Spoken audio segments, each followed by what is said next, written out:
Hello, and welcome to The Blank Potato. This horror story is uploaded by Reddit user Nova1123. If you want to learn more about the author, link in the description. And the title of the story is I Am Terrified of My Wife. Before we start, I would just like to invite you to please like this video, subscribe if you haven't already, and click that notification bell so you won't miss any of my future uploads. So, get comfy and let's begin. My wife and I met in high school. It was love at first sight, and 10 years later, we were still here, as head over heels over each other's as when we were teenagers. She was perfect. Life was perfect. However, as the years went by, a routine started etching itself over us. A routine that I desperately tried to overcome by having phases, each one different from the other. They always ended up making her laugh though, and wonder what will the next one be. Last month, for example, I decided to go vegan. I lasted 2 weeks until she found me eating a pepperoni pizza with extra pepperoni.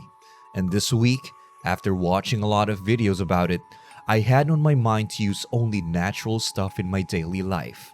To reach my new goal, I bought a new boar bristles hairbrush, a new kohl toothbrush, a new perfume, a musk, and everything that went with it.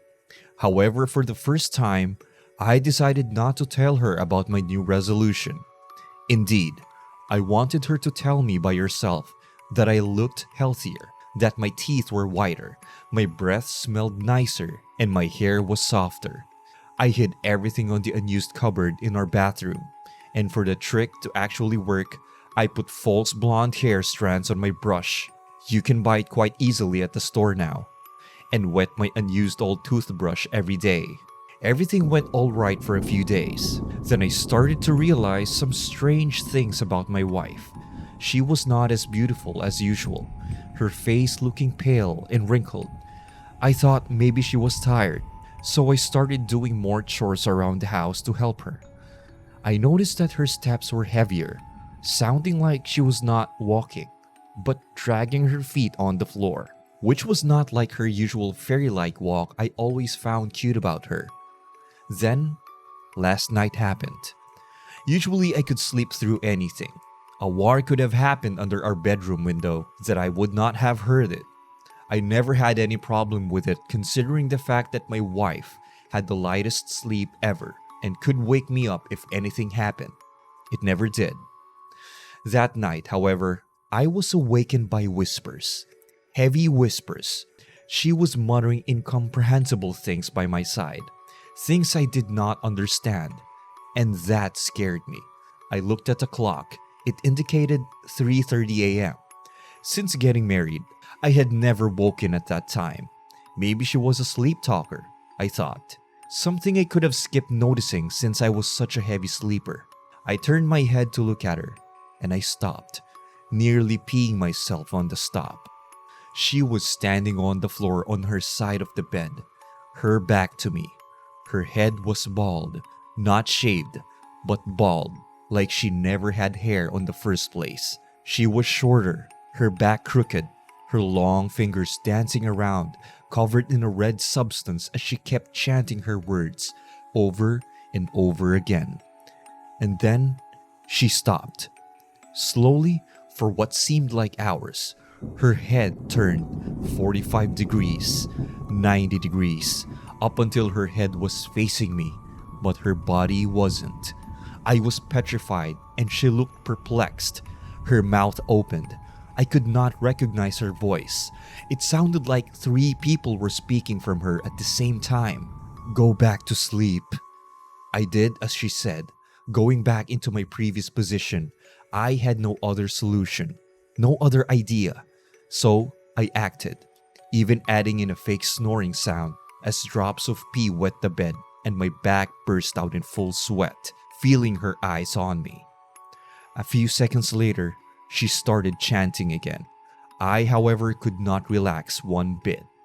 I watched the clock tick until 4:10, where she stopped her ritual and went back to sleep. This morning, I acted like everything was alright, the same way I did every morning. Kissed her, told her I loved her. She smiled and giggled. I noticed her mouth was devoid of teeth. Later that day, I watched hiding behind the door she left ajar as she went into our bathroom, grabbed my hairbrush and frowned. I watched as she grabbed some fake hair I left on it and dropped it straight into her mouth. I watched as her frowning deepened. My knees buckled when she glanced towards the door, her eyes catching mine. She walked to me, smiling, her face crooked, her eyes bloodshot. Naturally, I started walking backward. She quickly grabbed my arm, planting her nails on it until drawing blood. "What are you?" She was full on giggling now. "You had to escape the spell before our wedding anniversary." I tried running away. However, I could not move anymore, my whole body feeling fixated on the floor. I watched as she put her mouth on my arms, sucking the blood out of it, feeling disgusted by the sensation of her wet, teethless mouth on it. "Don't worry, darling. Everything will be back to usual soon." She grabbed a handful of my hair and yanked it, the pain making me yelp.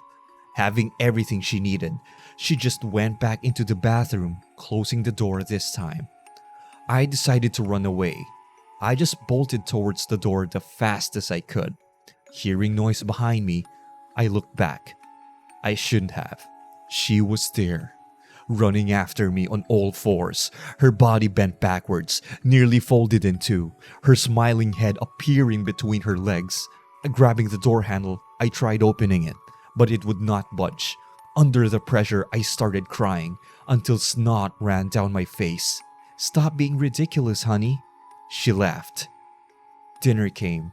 We're currently both sitting at the table, pretending I'm working on a last-minute project. I am writing to you. I cannot escape this house. I tried everything from breaking the windows to crawling into vents. Nothing worked. Smiling at me from across the table, she's urging me to drink more wine. She's starting to look beautiful again. If you enjoyed that horror story, feel free to hit that like button and subscribe if you haven't already. And click one of the videos right here for more horror stories like that. And as usual, I'll see you again next time.